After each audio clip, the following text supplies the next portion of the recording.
The city of Yangon in Myanmar is facing a shortage of suitable housing as more and more foreign investors flock to do business in the country. It has been more than 2 years since Myanmar's political and economic revolution of 2011. A slew of foreign businesses have rushed into the country since then, but many are finding it difficult to find suitable accommodation. Housing prices in the city have increased as well. The most expensive prices on the city's rental property market are 3 times as much as that of Bangkok and Hanoi, and occasionally higher than even Singapore. According to Tony Picon, who is the managing director at Colliers International in Yangon, the supply of housing simply can't keep up with booming demand. Open up, it was Western investors mostly and Japanese who came in. Now it's Singaporean, Malaysian, Indonesian, Thai who are coming into Myanmar as well, and it's all sectors. So it's the oil and gas sector is big here as well, the tourism sector. So it's almost like a perfect storm in many ways. The luxury hotel and apartment brand Shangri-La Residences offers 240 units of fully furnished and serviced apartments. A 3-bedroom starts at $7,000 a month. The price is comparatively high for Asia, but almost all the apartments have been rented out, and the project has not even opened yet. Cyrus Pun, Executive Director and co-head of real estate at Yoma Strategic Holdings, is overseeing a project to build a multi-building complex. He said they had already been constrained in many ways with a lack of human capacity, capital, credit in the market, and mature legal framework. But he believes all those factors are going to improve in the future. Myanmar's government officials approved 3 times more foreign direct investment this year than in 2012. But officials fear a lack of real estate will deter business from continuing to flow in, and several new government-sanctioned housing projects are in the works. The ASEAN +3 Youth Environment Forum held in Brunei Darussalam earlier this month, with the youth participants making a pledge to take on environmental protection as a personal responsibility and demonstrate it through their daily activities to inspire other youths in their respective countries. Brunei's Ministry of Development, Haji Suyoy bin Haji Osman, in his opening speech called for environmental transformation by the youth for the benefit of Mother Nature. He said the youth are the future. Their participation in and contribution to the environment is therefore of immense importance. He added that young citizens constitute the most active element of any society, the element that is most receptive to new ideas for positive change. They are not only leaders of tomorrow who will shape the future of societies and cultures, but already today are playing a key role in all aspects of the dialogue through diverse initiatives for social change.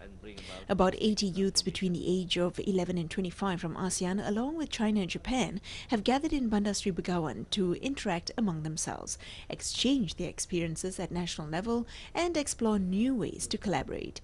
The forum aimed to build regional linkages and broaden youth participation process on environmental initiatives in order to contribute to the vision of a clean and green ASEAN by the year 2015.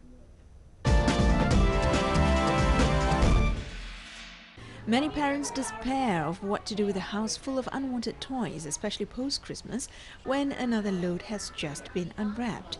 One man in the Philippines has a novel idea. He's opened a museum displaying every toy he's had since he was a child. From Disney to Despicable Me and Dragon Ball, Yaxel Sebastian has amassed more than 7,000 toys from his childhood and put them on display in a museum in the Manila suburb Las Piñas. Sebastian has been collecting toys since he was 10 years old. Now 31, he started with anime toy figures, but soon moved on to include all sorts of toys for boys or girls, young or old.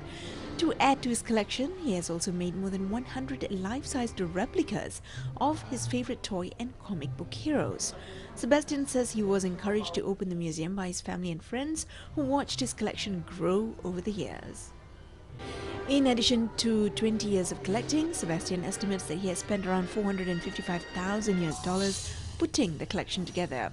One of his favorite pieces, a life-size replica of Optimus Prime from the film and TV series Transformers, cost $45,400 alone.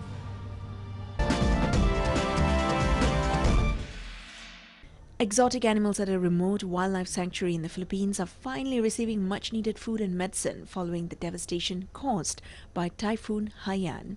Four Paws International, an Austrian-based NGO, has sent supplies and doctors to Kalaut Island in order to treat wounded giraffes, zebras, antelopes and other animals brought to the Philippines from Africa. Dr. Amhir Halil, Director of Project Development for the NGO, says the aid will do more than just treat the animals.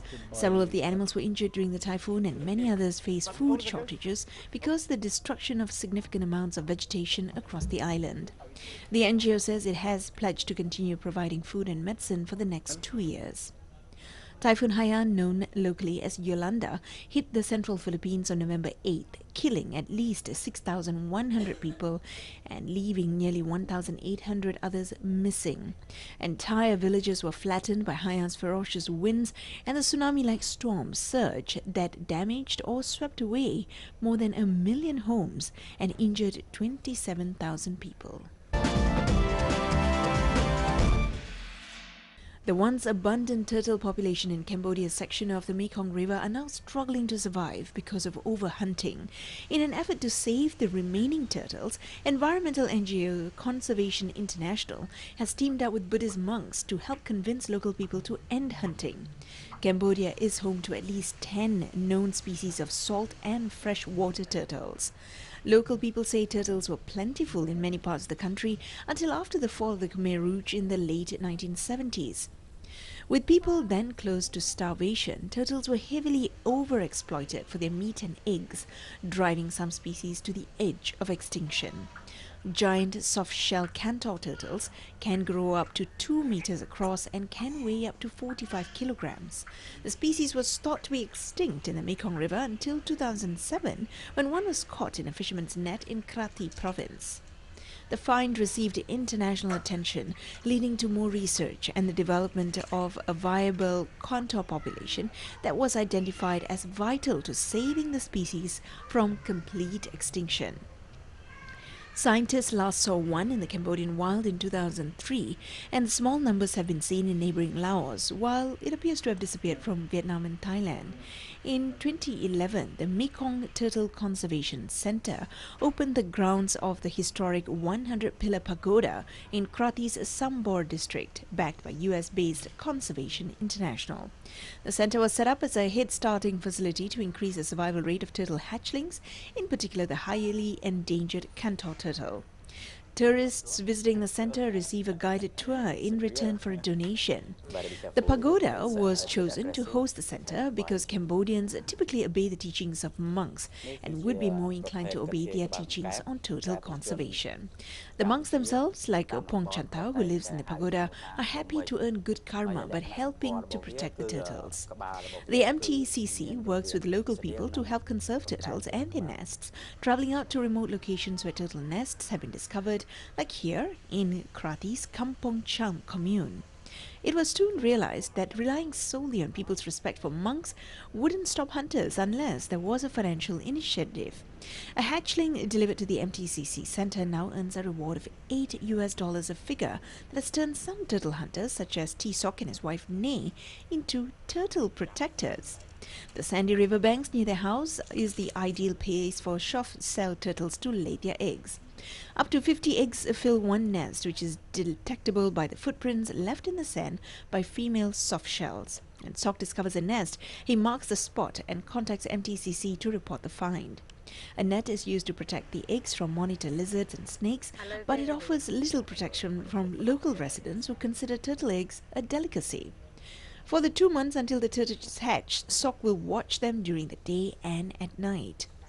Once the turtles hatch, the hatchlings will be raised at the MTCC until they are between 10 to 12 months old and big enough to protect themselves from the most natural enemies in the Mekong, such as snakes and fish. Sun releases a young turtle back into the river and wills him to survive.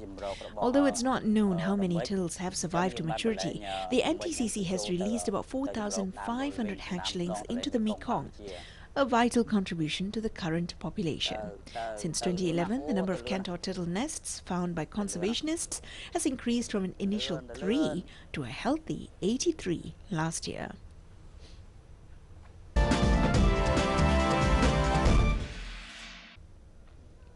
Bangkok's Dusit Zoo introduces the newest member from Madagascar, the black and white ruffed lemur, as a New Year gift for its visitors.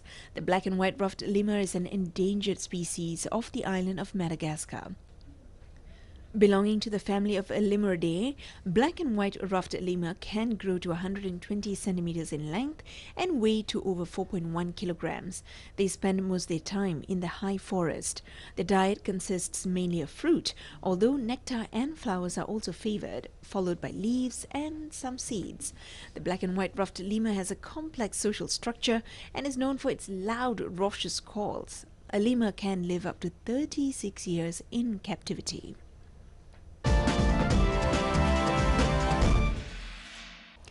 Over tens of thousands of people in remote villages of Thailand's northern provinces are hit by a cold spell that has seen freezing weather for weeks. Temperature averages between 10 degrees Celsius. Authorities in Phetchabun province has declared 2 of its districts cold spell disaster hit zones. In the latest assessment, over 100,000 people in the northeastern province lack winter clothing. 4 districts of Kanchanaburi province in the west have also been declared cold spell disaster zones after temperature drops to below 15 degrees Celsius. More people have been admitted to district hospitals after suffering respiratory symptoms caused by the cold spell. Local health officials have warned that the elderly, children and people with chronic diseases to take precaution of respiratory illnesses. The Weather Office forecast that the cold spell will persist for a long period because of high pressure from China. Meanwhile, the drop in temperature has formed a frosty dew on the grass and tree branches, generated pleasant sight to the tourists. Many were seen taking pictures, not wanting to miss this rare occasion. A great deal of tourists are visiting the Chiang Rai Asean Flower Festival to see temperate flowers exhibition. The highlights of the festival include the fields of multicolored tulips and lilies, beautifully decorated with groups of creepers and flower sculptures. The Chiang Rai ASEAN Flower Festival began from December 20 and will end on January 5, 2014.